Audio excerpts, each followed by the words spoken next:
No, okay, so I have come to terms with the fact I decided this week that I'm going to get internet because I have been just using my hotspot for too long. So yeah, because I've just been on the go, and No, I feel you. there's just so many. There's always so many things to do. But it's really just with like just the amount I'm uploading and just the huge digital files I'm sending. And I also want to make a foray back into online gaming, which may or may not happen. Ooh, what are we thinking? Oh God, you're gonna start streaming, aren't you? No. That's just purely for an outlet. Kick TV. But like I said, I don't really have the time for another hobby right now. But it could be just a way to blow off some steam because, like, even a lot of the new hobbies I've gotten into, like, they are just an extension of things that can quickly become associated with my work, which I don't mind. I like to let work occupy a lot of my life. I like what I do.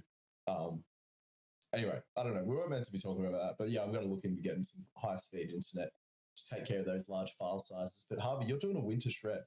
Talk to me about it. Yeah, shredded. That's so much more technical. Hold on, wait, Jacob, you still haven't done your post about your big shred. Like, we need to farm those likes for your feel-good story. I need to, yeah. I know. I don't know why. But yeah, I did get lean and I need to post about it. But you got lean and you dunked. Yeah, and you're like, dunked. Angus, I don't have content ideas. I never say that to you. I say I'm shit on memes. That's you don't say that. Sometimes you just like, I'm going to war with the art, is what you say to me. Yeah, absolute war with the art. Anyway, whatever. I just wanted to bring that up on record. Do that post this week. Harvey, back to shred. Yeah, well, I mean, I don't know if it's a shred as such, but like, what's the macro setup? What's the diet philosophy? Are we going restrictive eating? Okay, so here's the thing. The way I live my life as far as like weight and like wanting to lose it, basically, because I never really am in a situation where I like, well, that's not true, but usually I'm wanting to lose it rather than gain it. So basically, I just kind of have a few rules that I live by, which probably have other names as far as like, you know, the fucking fitness world go. But I basically just like don't eat after dinner. And yeah, that's good. I think a time window is like a really good one. Yeah, well, people call that intermittent fasting, don't they? Is that not like the technical speak for that? Yeah, somewhat. 100%. Yeah.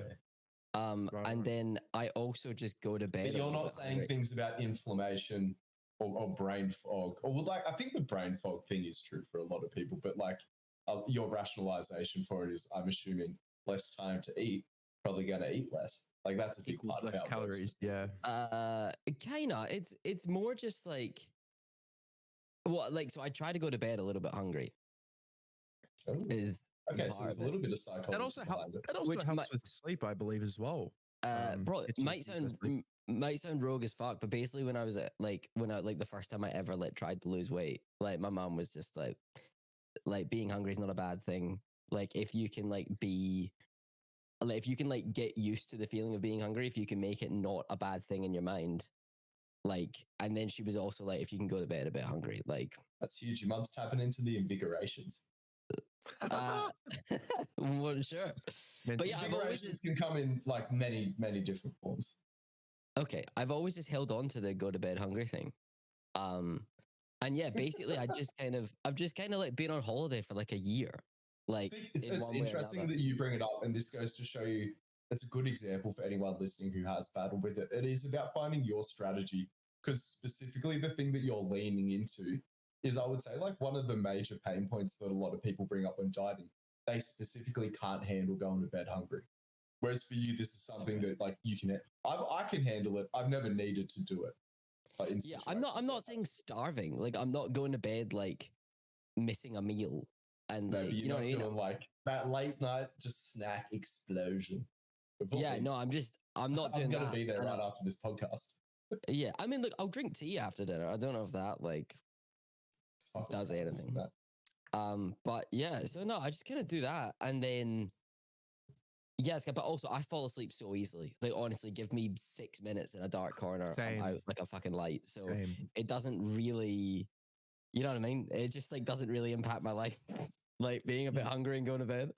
Like I'd have to be like on the brink of death to not fall asleep, I reckon. Like starving. I've got And another how are question for- the actual meals looking? Like, are we changing anything up? Are we just eating the same thing? Like I'm always like kind of like semi-consciously trying to eat more protein. Like Let's go. that's always a bit of a thing. And I like again, I'm trying to these days I'm trying to eat more fruit, and veg. And if I am snacking, I'm trying to make it fruit basically, or I'm not gonna lie, I actually get really into those squeezy fucking protein yogurts, just because like I don't know. Holy. just because I can bang them on the go. Like I can be like in the car or whatever and just fucking smashing them down. So handy. See, I've just been going like that bougie vanilla yogurt and the ghost protein. It's fucking insane. Yeah. We'll keep checking in on the shred for Harvey. I got another question for you. Sorry. One more thing. I am back on the running train, or I was back on the running train. Fuck. Because I love it, but basically my legs are kind of cooked again, and y'all are gonna hate me. I got these insoles from a podiatrist a few years ago when my legs were fucked, we and they fixed discussed them. this live on the podcast, right? I don't think we did feel live on like the works for you. Okay, maybe it was a personal chat that we had. I thought you were gonna be like, I got a tip bar or something. No. Yeah, I thought you were. But what I did though, because my legs are recooked, and I don't want to shell out. If you want one. I don't want to shell out for the insoles just yet, but I started swimming because I was like, I need something that's no impact from my leggy legs. Oh, cool. And also the apartment I live in, there's a pool in the place. So I was like, you gotta do a triathlon. Seems dumb to not do it. I'm not. Oh my God. He went for a couple runs and one swim and he said, try. Please. No, I've just been like replacing my runs with swims while my legs are cooked. And I'm going to say I'm fucking loving it. You know what's another great off feet modality, Harvey? Bikes. There you go. It's the third leg of the try. There we go. I hate to be that guy. I'm never going to be in Lycra. That's not me. Dude, everything I do is in like a fucking cat suit or a leotard. It's fucking insane. Unless I'm on stage, I'm not wearing Lycra. Well, this is exactly what I've been trying to get at for the last couple of minutes. What do you reckon the odds that Zach would reform the maze to play a one-off gig at Ryan's or the beaches? I was pumping out EP. Late the other night, I was up late and I was like, you know what, dude, whole back end of the Evil Sucker. I know I should criticize Zach's lyrics, but oh my God, like it just slaps. Dude, yeah, it pumps. We literally gosh played at Ryan's last night. So yeah, I know. Yeah. I think there's a high chance we'd do it. I imagine Zach will be very drunk, but fucking, I'm in. Yeah, I would totally be down. One-off reunion show. Dude, imagine just raw dogging it. How long would you need? Month. Oh no, because I'm going to New Zealand, so I won't be able to play. So like when I get back from New Zealand, like anytime in a month's notice, I'd be ready to do it. Do you guys reckon you still have any fans? How many Spotify listeners do you have monthly? You still have people around? Yeah, we still got like, I think we finally slipped below 3,000 active monthly listeners after like a decade of activity. Every now and then I would just check. I'd be like, oh my God, how is it still going up? Just the people that were there for it alone, I reckon. Like, you know, like our mates and shit that were there for it. I reckon we'd pull a few numbers. If no one shows up too, I think people would show up. Exactly. We should make merch. If you like our content about training, then you'll love our programming too. Head to the notes below to grab a free week of general physical preparation. You get unlimited access to me and fresh programming every single week for less than $1 a day. I've had a huge week. There's been so much swell. So I've been talking a lot about the bathymetry, about Thirul. That just refers to like the shape of the sand under the water. Or just like thanks for not making me ask what that means.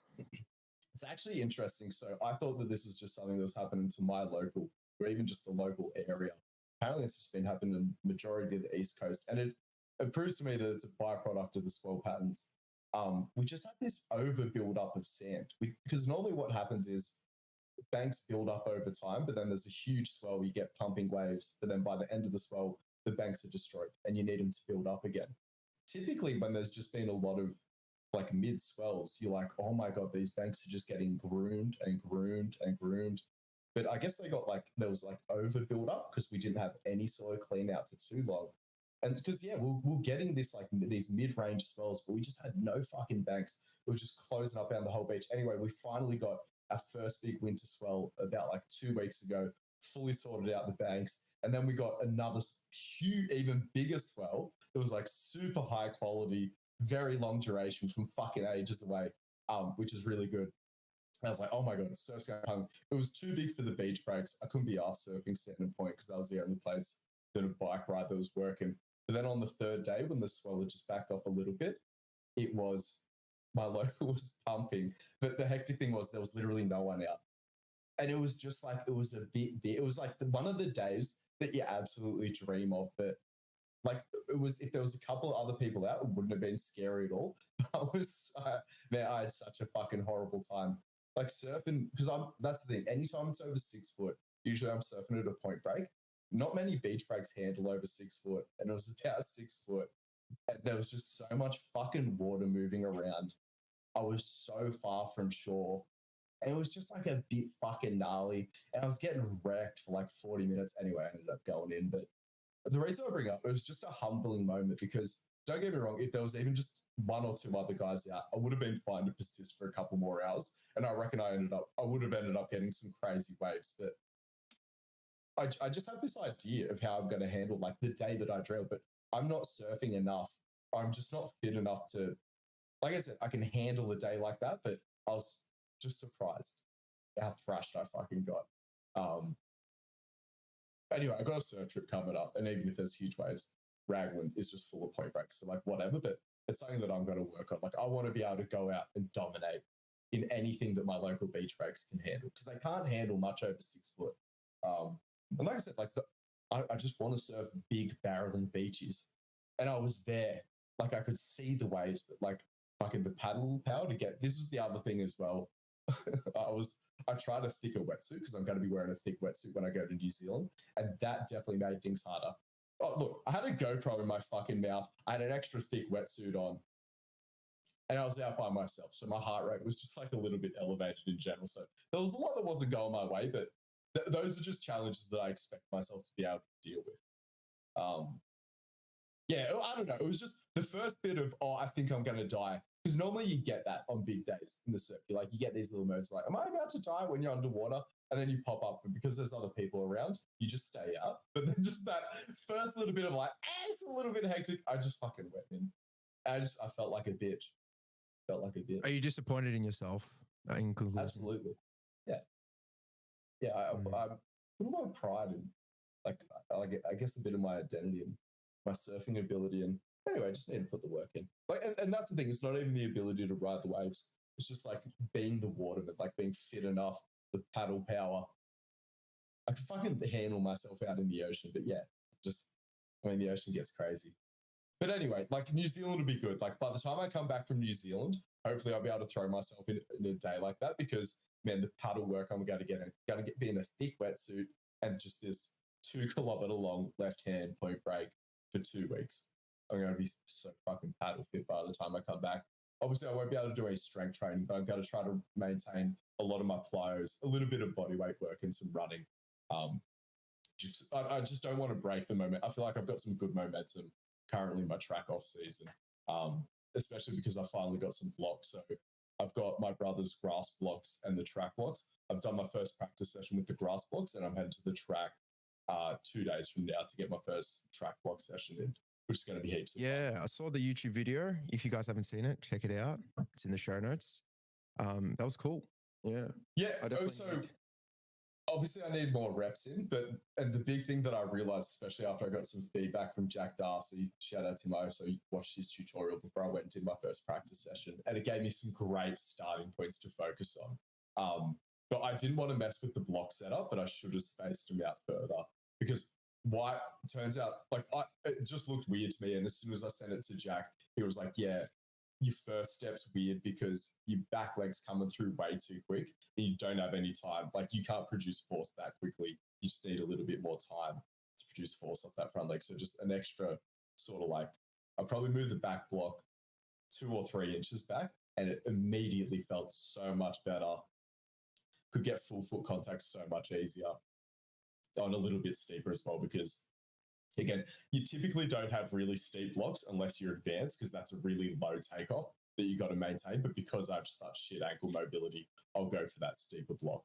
So I'm going to get a couple of practice reps in on the grass out front of my house tomorrow before I hit the track on Tuesday. And I'm going to retest my 10 to 20 meter fly coming out of blocks, see if I can hit that same time, or maybe less. If I got a good couple of feeling reps, so even now with the pointers I'm going to take into the next session, if I can implement them effectively, I think I'll be able to hit my same 10 to 20 meter fly time, which is, I think, 1:22 or 1:23. Did I hit a 1:21? I got to go double check. Yeah, I've also realized that I'm quite slow, especially with my acceleration.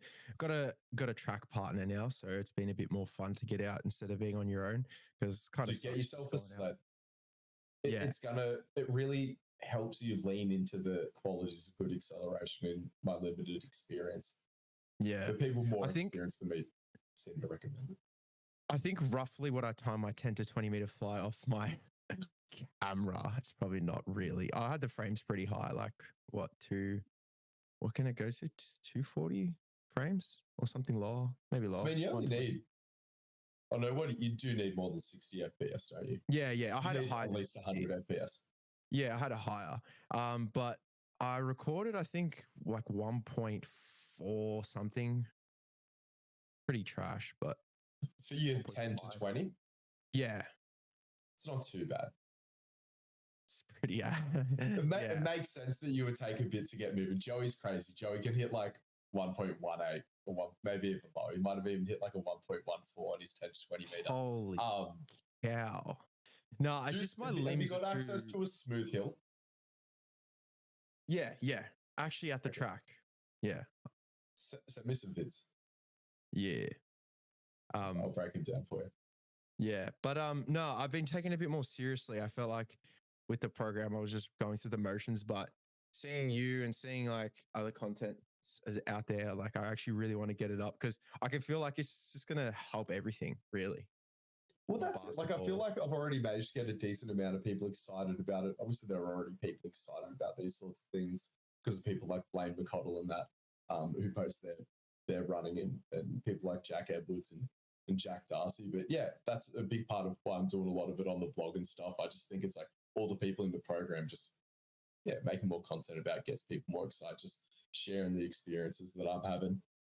Yeah. And I got one of my clients out there, and it's like, and he goes like, fuck, this is like my gym program. Like, I'm outdoors. People love it, bro. Competing.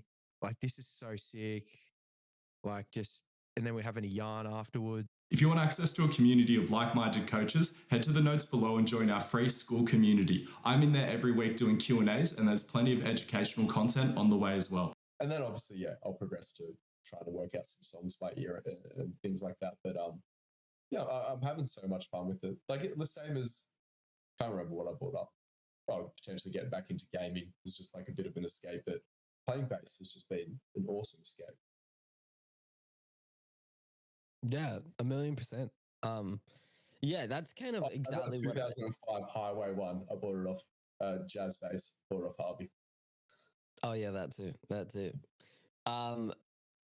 it 2005? I want to put some flat rounds on it as well. Yeah, do it. Yeah, no, I completely agree. Like, that's kind of what, whenever I'm doing ear training, like whenever I was teaching people and I was doing ear training with them, I always used to phrase it. I was just like, it limits the distance between your brain and your hands.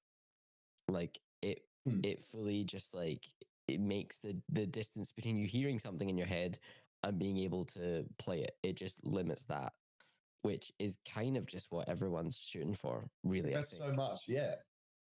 That's, and like it's 100%. And it's just doing it, and it's just like, there are things you can do to make it better for sure, but like, I swore off reading tabs ages ago. I don't know, for anyone, well, probably for most of the fucking listeners, tabs is basically like a kind of hybrid form of sheet music that is way less complicated. Sheet music for people who can't read sheet music. Yeah. Exactly. But it means with sheet music, the way sheet music works is if you should be able to look at a piece of music and be able to play it having never heard the song before, whereas tab relies on you having heard the song. But basically, I Oh, no just wonder I suck at tab. I just swore off tab, and I was like, I'm just gonna work everything out by ear. And like this was like years ago now, and my ear got so much fucking better because I was using it. You know what I mean? If you don't use it and you just trust tab for everything, then you won't develop it. Like you won't get Did you better at it. basically train yourself to get perfect pitch? Nah, I don't have perfect That's pitch, a but like different thing. not you many can't people do, to be honest with you. Like perfect pitch is pretty fucking. You don't have to be worried. I know a couple people with it. Like Dude, I know Zach's cello. dad is Such a fucking good. flex. Such a That flex. Zach's dad's fucking incredible. But like, Yeah, he's Yeah, I know- crazy. I worked with a guy at the shop who has perfect pitch. He's a cello player, and like I remember, like he plays keys and sings, does all kinds of shit. But like, I remember talking to him about it, and I was like, "What the fuck is that like?" You know, and he was like, "Man, it's great." It's And like he a has real perfect. superpower. Yeah, that's what he said. He was basically like, you know, it's great. I don't it's like good that he for- views it that way. That seems really cocky. Thinking. Well, of no, himself to get good on it. what he said was is that like his parents were classical music like buffs, so he's like, I've got perfect pitch because from like the age of like 4 or 5, my parents fucking worked my ear hardcore. Is this a and, thing like- with kids of musicians? Because With, Rick Beato like, still has classical musicians. perfect pitch. Yeah, it's because you can somewhat teach it, like you can nurture it, Okay. like for sure. That's interesting. Yeah, so Oh. basically that's what he's saying. He was like, I'm very glad I've got it. And like, it's great for this, and this, and figuring stuff out. And he's like, but it doesn't help me write songs. He's like, it's never helped me. I've not written a hit with it, you know, like it's not gonna do anything for that. Like your ideas are the same ideas, whether you know they're in G or in A without thinking about it. Like, Well, yeah, it's perfect pitch, not perfect groove and funk and feel. yeah, exactly. Perfect So emotion. yeah, Swagger. that totally. All that unpredictable shit. So yeah. I know, I thought it was real interesting. But I then grabbed a guitar off the wall that like wasn't tuned very well. It was fine, but it wasn't that well, and like turned around and was like, okay, what's this? And like played a bunch of chords and he fucking nailed all of them. And I was like, you Wow. can't. Like I was Yeah, pulling that's out it. Like some- hearing chords fucks with me because like that's like a totally reasonable thing to hear. Like I'm not saying like G minor, like a sus or some bull. No, like I know some types of chords. Like a sus probably does have a very distinctive sound, even though I feel like I could take a swing at it. But that's still like hearing people pick up on subtle variations of chords, not just the root note and like major or minor. I'm like, what the fuck are you doing? Like, what are you? Oh I yeah. can't As soon see. as you start looking at major or minor sevenths, like all of a sudden, like you think major and minors are really like black and white thing. Try doing your training with like major and minor sevens.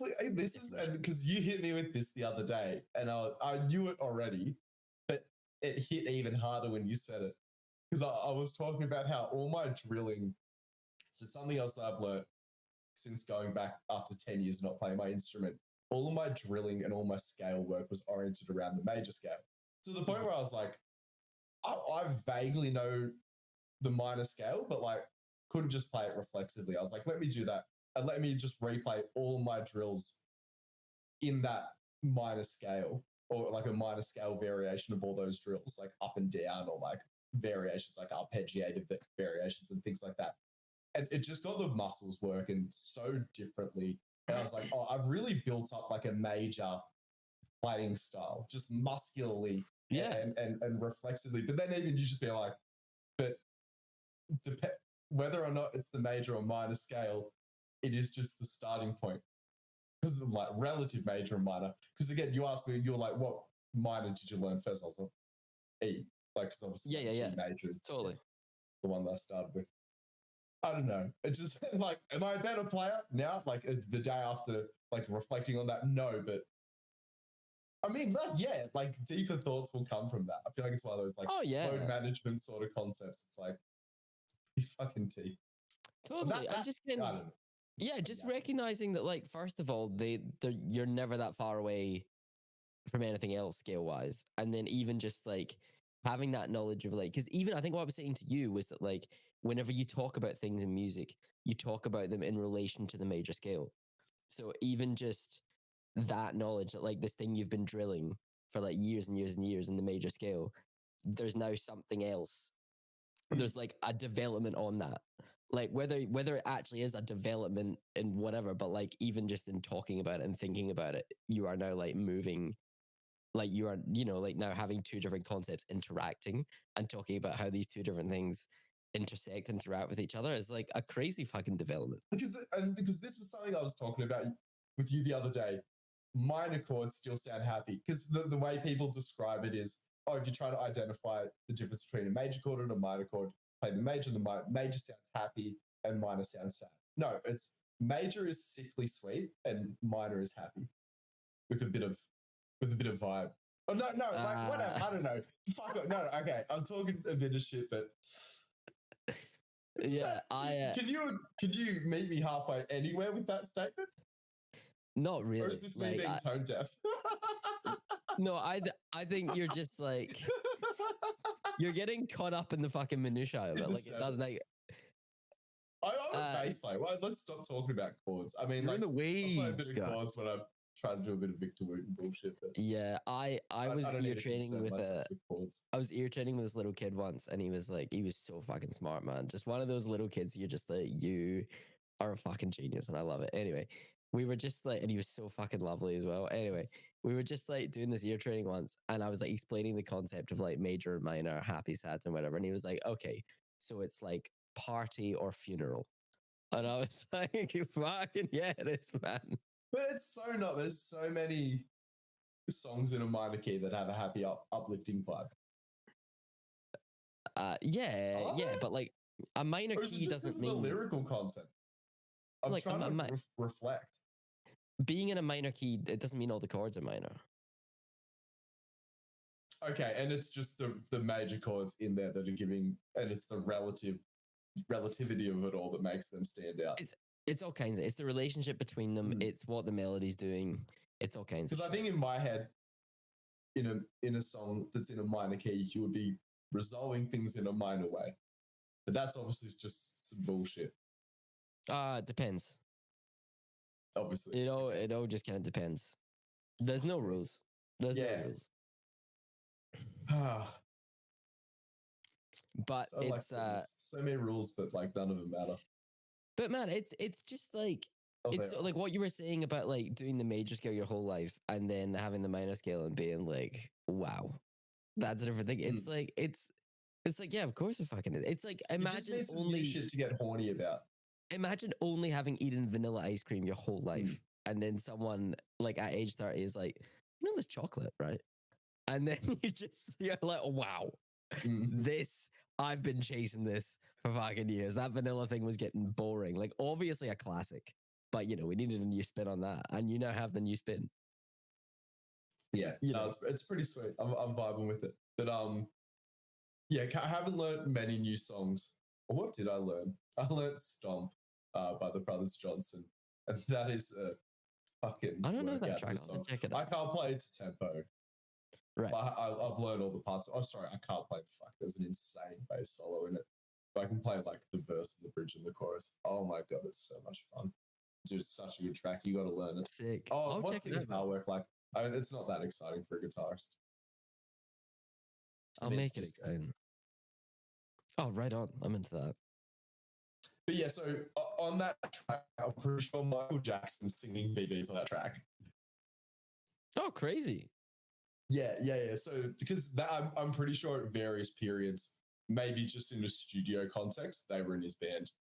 And he definitely did BBs on a bunch of their work. Sick. That's fucking crazy. Imagine having the king of pop. And I don't know where Michael Jackson was at this stage. I mean, he was famous since he was 8 years old. He might not have been king of pop when he was doing their backing vocals, but I'm sure he would have been. I mean, that's he must have been. He looks fucking young in the Thriller video. Did Quincy Jones? When did he start working? Did he work with the Jackson 5 or just Michael Jackson? I don't know, but he did Thriller, so like he was on Michael Jackson young. I had this idea that Quincy Jones was like Michael Jackson's guy for like his whole career. Is that not really the case? Thriller. I was gonna say 1982. Fucking nailed it. 1982. Is he still alive, Quincy Jones? Yeah, he is. He is Damn. bad motherfucker. He's done all kinds of shit. 91. His best work is the Austin Powers theme song. I forgot that was Quincy Jones. Yeah, Of course, it's Quincy Jones. What am I saying? No, it's weird, but like, yeah. It's silly. Yeah. That's so silly. It's so silly. Oh man, it's fucking. I just realized I'm frozen this entire time for YouTube viewers. Yeah, I know. but He's fucking annoying that screen, but it's there's not such a much we can do funny about it. pose you're in though. I know, in such a Yeah. inquisitive, It's like you've been thinking hard the whole time. some deep thought.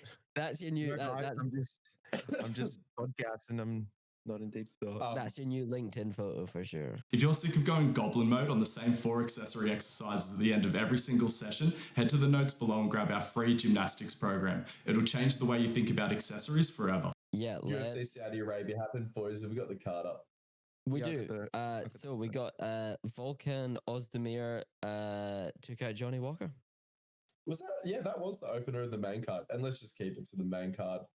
Cool. I had questions about Volkan Ozdemir, like just where he was at, whether he was ever going to go on a run again.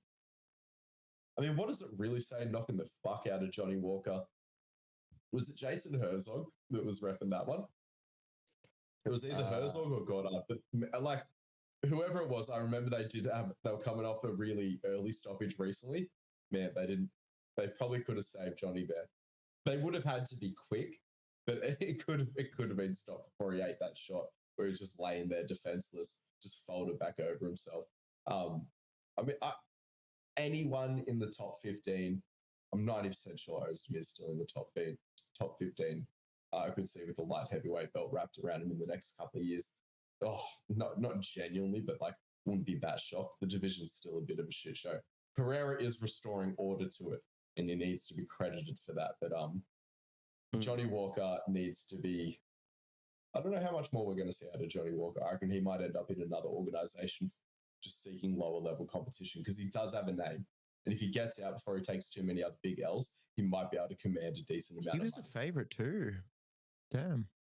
I mean, Ozdemir hasn't been looking amazing, but I can't remember who I picked.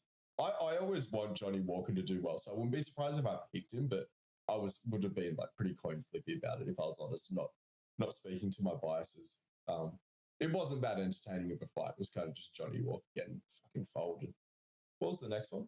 Is it Shara? No. Yeah. Yes. I don't know the Uber driver that he fought, but I think he had a 4-star rating, so it wasn't too bad. He just fucking apparently fence grabs legal in the UFC, which is good. Shara, Is this the pirate guy? I don't know.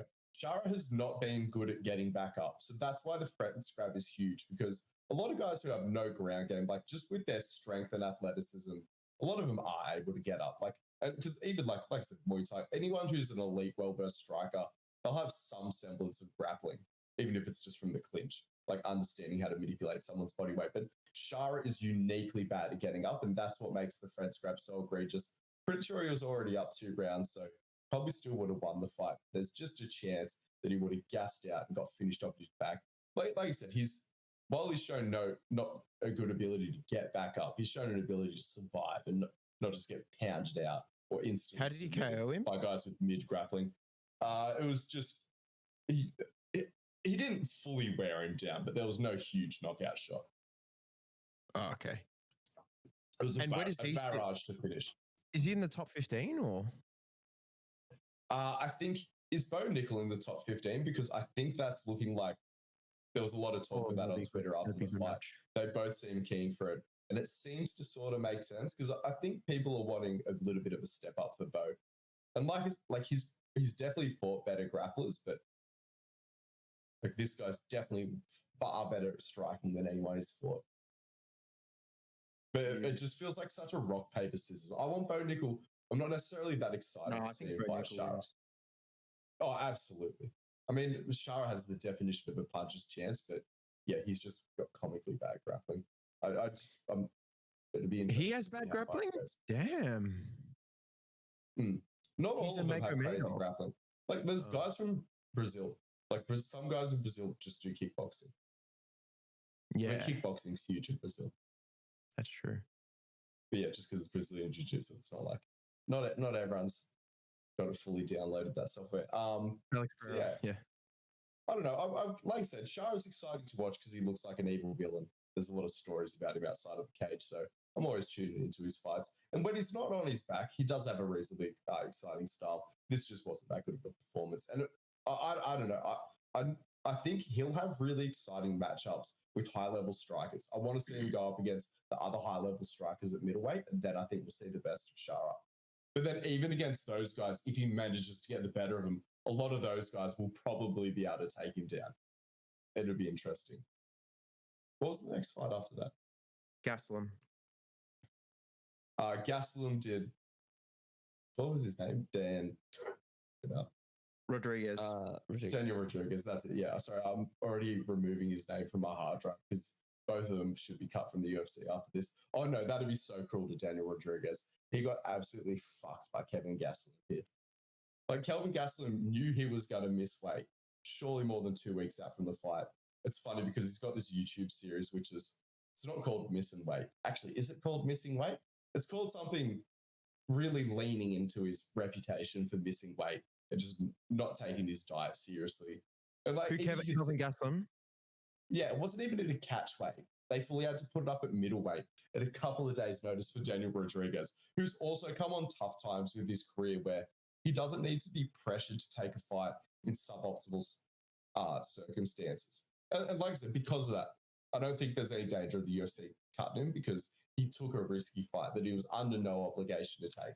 And then he'll get a bit of the purse, but he just didn't need to take that loss. And like the win doesn't do anything for Kevin Gastelum because no one respects him for it. He just even the way he won the fight, he used his weight and he used the grappling.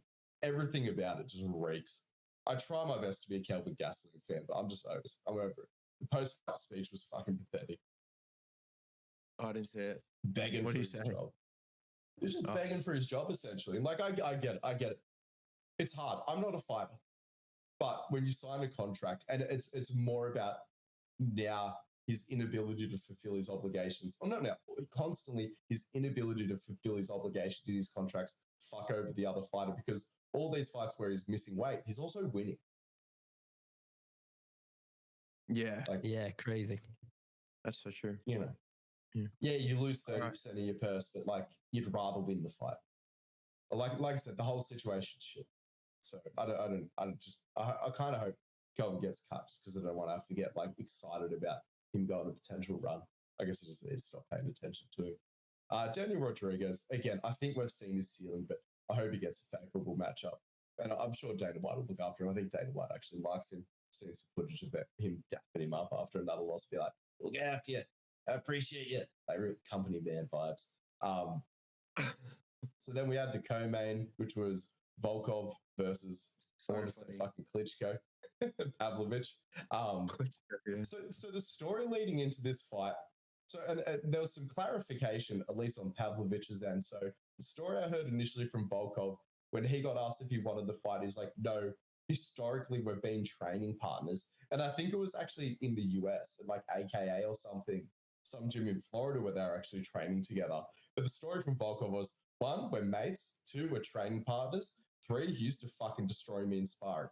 Something I also think like stereotypically is guys who rely or who just have crazy power, they don't often do well in sparring. And that's the whole thing with Pavlovich. He's not technical. He just has insane fucking power. So you would think that someone who's a bit more technical like Volkov should be able to handle him in sparring. The fact that he couldn't, I'm like, unless they're just doing like the hardest sparring ever, which maybe they were in hindsight, I was like, how is Volkov not able to handle him in sparring? So I was like, well, there's no way he's going to win in a fight where Pavlovich can fully unleash the power. He doesn't have to like pull punches. Because you don't be like knocking out your training partners constantly, which a guy like Pavlovich would be if he wasn't pulling punches. But Volkov fucking pieced him up. He was getting his hair combed in between rounds. Yeah, that's not that. I've never seen it. They haven't given any reason for it. I don't know if they were trying to flex on Pavlovich or if there was sorry. I haven't even. So let's keep talking about the setup. So Volkov was like, yeah, those were his reasons. We're not fighting. We're mates. We're former training partners. We've done so much for each other. Pavlovich was like, lose my number. I've already signed the fight. And Volkov was like, well, I have no leverage with the company. If I don't take this fight, like, I don't know what's going to happen. They're going to give me a worse matchup or could even cut me or something like that. So, all right, I feel forced into taking the fight. Fight he never wanted to take. No one was backing it. Not many people were backing him. I think it was one of the best Volkovs I've ever seen. It was the best Volkov I've ever seen was his fight against Verdun. This is the second best Volkov I've ever seen. It's making me think that he's genuinely the top 3 in the heavyweight division. This performance has completely turned around my opinion of Volkov. It's like I got caught up in the story. What was his last fight? I remember he had another fight where he didn't do Volkov so well. or Pavlovich? Volkov. There's a bunch. Look at this. Salon quality. Volkov has had a really close fight where he just lost to Blades, and everyone was sort of shitting on him after the performance because they both ended up really gassed. But I think in hindsight, we probably should have given him a bit more credit for that performance. But it was in amongst a bit of a skid from Volkov, if I remember correctly. And then the main event. I mean, I get nervous whenever any of the Aussies fight, especially if it's Whittaker or Volkanovski. Whittaker, he doesn't have an insane amount of momentum. Well, he does now. He's got a 2-fight win streak, but obviously he had that Dricus loss because he was almost like the Max Holloway of his division. Everyone that wasn't Stylebender, he'd beat, and he'd always lost multiple times to Stylebender. But then he got a loss to Dricus, which people were starting to question. It's like, it was so hard to make sense of that result. It's like, do we underestimate Dricus or has Rob fallen off? And I think it wasn't even a question of whether or not Rob's fallen off. I think we've seen a new Rob tonight that's a little bit of the Rob of old, a little bit more aggressive from the start. Because some of his comments after the Dricus loss was he sort of came out a little bit too focused on the technical side of things, just assuming that the fight would go deep. And Dricus just came out with the right level of intensity and just dominated from the bell. And Whittaker just never got on the front foot again. And he just did want to have that come up in his fights again. Because I think that's a trap that a lot of 5-round fighters end up falling into. Whittaker's shaken that off and just absolutely fisted Ikram Aliskerov. It was so satisfying. It was in the first 90 seconds. Uppercut from fucking hell. Oh, that what was the thing that started it? It was a straight right. So it was an overhand more, but yeah. Is it Aliskerov? Okay. Sorry, am I saying it? Ikram. Aliskerov, yeah. Yeah, Ikram. So people are saying that Whittaker faked a takedown and Aliskerov was throwing a knee. I thought he caught him in the middle of throwing a kick with a straight right. Maybe there was a little bit of a jab that glanced him before, but then the right stunned him. They started going backwards. Whittaker tried to hit him with the classic 3-piece, but the kick didn't land flush and then just finished him against the fence. It's just so good. He's just got it on lock. It's so reliable for him. It's just so hard. Is it the jab 2 and then the side kick? It's a 1-2 and then a kick from the same side as the 2. Yeah. So it's like, how many times can you keep slipping in the same direction? I guess is the whole thing. Because you try to, obviously you throw the one to a certain side to start to corral them, and then the momentum's already going. You hope they keep going with it when you throw the 2. It's pretty slick. Yeah. I'm watching the video. I'm watching the video, and yeah, Ikram throws a left knee, and then he comes with the overhand right. Or is it just not a heaps chambered kick? Isn't it? What? No, it was a pretty half-assed left knee, if I'm being real, because it's enough. Okay. It's enough for him to close the distance. But yeah, closes the distance there. It got everyone so G'd up. Like the guy that everyone was there, who they probably would have been backing, obviously the Muslim fighter. But I feel like Whittaker's performance was so good, everyone was still heaps G'd up about it. The crowd went fucking wild for the finish. So it goes to show just how likable Bobby Knuckles is. Man, so the situation that he's in now, I think that there's a chance that he might have to fight Strickland for a contender eliminator, but I think there's also a chance he's next in line after this performance. In terms of performance, he's put himself ahead. In terms of company man status, he's put himself ahead. It all just depends on the timing of things. I also think he might be, because he didn't take any damage. He's probably going to be like get a chance to just weigh in and be the potential replacement for Drickus versus Izzy. Yeah, and it's a rematch either way, so it's quite fitting. Yeah. But yeah. Yeah, that was awesome. And the funniest thing is too that Aliskerov got hit with the same uppercut against Kamzat as well back in the day. Yeah, the exact same one. Got a Such blind a spot. brutal knockout. Yeah. Just straight up the pipe. So everyone remember that if you end up in a bar fight with Aliskerov, just stand straight up the middle. I reckon if you're that vulnerable to uppercuts, you probably after a few beers, you're feeling confident. You hit him with the Anderson Silva crane kick, a bit of the Lyoto Machida. And then walk off. Yeah, that's what I do because I know how to fight. I will catch you guys next week with more fighting tips. Bye. We value your input here at the High Performance Podcast. Head to the SpeakPipe link in the notes below and you can leave us a voicemail where you can ask us a question or leave us a topic for us to explore on the show. We hope to hear from you soon.